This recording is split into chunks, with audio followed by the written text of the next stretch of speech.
I guess it's my turn. Spike. What was Spike to me? Well, I got Spike from the Humane Society of Quincy, Illinois. I adopted him at 6 months old. When I got him, he was kind of abandoned by his family. And he just was really, really eager and hyper to start over and and it was just me. Didn't have anybody else at that time. And so when I went over to the Humane Society, I went back twice.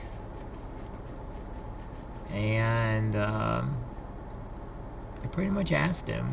Him and I talked. I took him for a walk a couple times, and I made a deal with him, made a promise with him. I was like, you watch my back, I'll watch yours. And I brought him home, and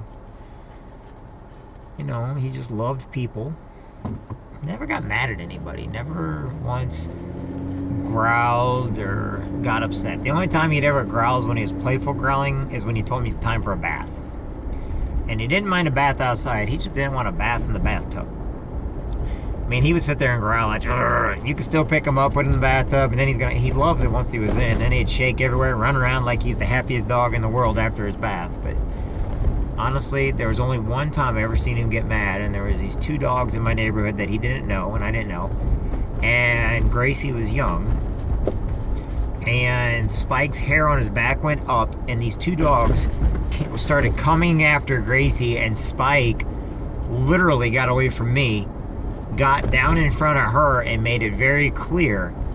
It was the only time I can say I was ever actually scared of him. And he was not mad at me. He wasn't mad at Gracie. He just looked at these two dogs and made it very clear, you don't mess with Gracie. And I knew from day one he would always have Gracie's back. And when Gracie's mommy was pregnant, she'd come over all the time, and Spikey was there. And Spikey got along with everybody really well, and he loved people, and he went for walks all the time. And I went through a really hard time, and Spikey was the only person that was there for me. Nobody knew what was going on, and it's a different part of my life that I've written down many times, but Spike was literally the only other, was there with me the entire time. And there was times I was curled up and I could not, and Spike made sure I wouldn't be like that because things got too really rough in my life. And Spike made sure that I didn't keep my head down, and I kept pushing forward. And I basically moved out of my one house and got rid of it, or didn't get rid of it, put it up. And then I moved in with my dad, and it was kind of a good thing because it's just dad there. And so Spike would hang out with my dad when I wasn't around, and then when I was around, I'd take him out, take him for walks. I handled everything with Spike. Nobody else did. And him and my dad had a really good bond. And it's funny because he loved when the UPS guy or FedEx person or mailman would come to the door. He'd bark, but he wasn't barking to scare him away. He was barking to let us know they're there and that he wanted to play. And so he knew every time Gracie was coming over, and he'd get depressed if she didn't come over. I took him with me everywhere I went. We used to be in the truck all the time. I had a Ford Ranger extended cab, and he used to ride on the front seat, and that was his spot. And he loved taking rides in the Jeep with the top and the doors off, and he loved going down to the river. And I took him with me out of town a bunch of times.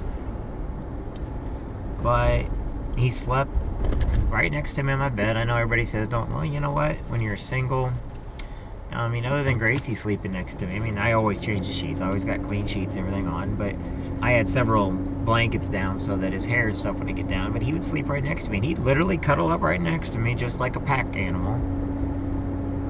And that's where he slept. And when he wasn't feeling good and stuff, he'd sleep on the floor. You can always tell if he wasn't feeling good or if he's upset about something because it was how he would react. He wanted to be part of our group. He wanted to be part of everybody, and we let him. My sister at the beginning was kind of nervous with my 3 nephews, but then she realized that Spike was a gentle giant, meaning he literally, you could do whatever you wanted if you were a kid to Spike, and he would not get mad at you at all. Literally, not even once. I mean, they'd pull his ears, pull around, you just walk away or something, go to a different room, or go in his, he had areas that nobody was allowed, that he was allowed. Like downstairs in his room and everything else. I didn't let the boys go down there, just in case Spike needed to get away, because, let's face it, kids sometimes can be, the thing about it is, Spike always kept up with him. He was at every birthday party, he was at every slumber party, he was at every event and activity we did. Every Christmas, him and Gracie, from the time we used to walk him up and down the street when she was learning to ride her scooter and her bike and everything else.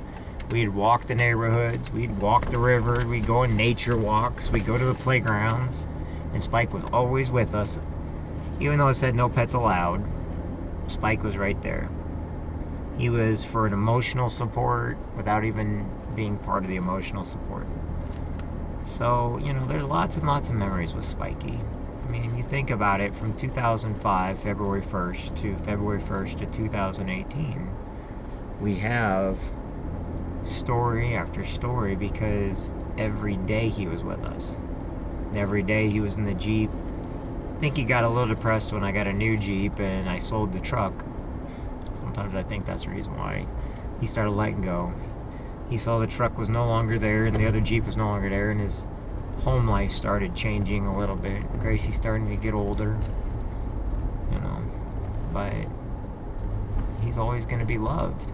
All the neighborhood kids loved him, even the ones that were scared. He didn't run at them.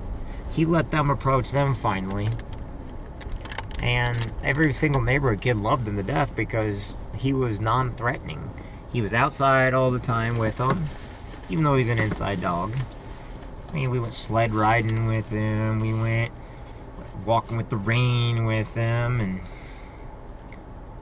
he was just a really good support. He was part of family. He wasn't owned.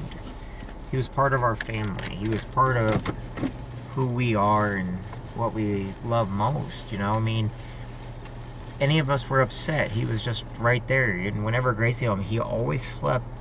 Okay, would put him up on the bed with her. But he always slept in her room when she was there to protect her. And anybody come, like I said, he was always well aware of what was going on. He never touched anybody's shoes or anything. He never destroyed anything. He had a thing, if you had to actually give it to him. And I think I taught that to him earlier on. He was never abused or anything else, but I'd actually put something in his mouth, and that meant it was his. And then Gracie learned that if she put something in his mouth, he was not, but all her stuffed animals, all of her toys, he always left it alone. Unless somebody put it in his mouth, then he thought it was his. And I told everybody, don't put anything in his mouth. And now, he didn't bite it. Literally, you had to put it in his mouth to get him to eat it, or to chew on it, so he knew it was his. And that became his. He loved taking tops off bottles for some reason. It was really funny. He'd take water bottles, even though, when the water's empty, and he'd take the tops off of them, and he could get any kind of bottle open that you wanted. The squirrels outside, he loved to chase the squirrels outside. He could hear, we had a brand new air conditioner put in, brand new, and he kept going over by it. Couldn't figure out why he kept going over by our brand new air conditioner. Well, all of a sudden the air conditioner quit working. Couldn't figure out why. We tried everything. Called the guy back. It turned out he knew there was mice in there, and he was over there making sure they didn't get in the house. And he literally was telling us, and we thought he was just going senile or something, but it turned out he could hear those little noises. He could also see things that none of us could. He knew when there was moles and voles out in the yard, and we finally got rid of them. He liked to play around with the garden, which is where I end up burying him at, so that when the shade of the tree hits the garden, it'll cover him, so he'll stay, the shade will cover him up, but he can also help things grow in the garden now. And that's about as far as I got with that part. As far as Gracie, he's loved everybody, and I think that was the greatest part about Spikey. What made him different is he just loved everybody, and everybody loved Spikey. They might not like me, but they did love him. So that's my story. We'll do more later.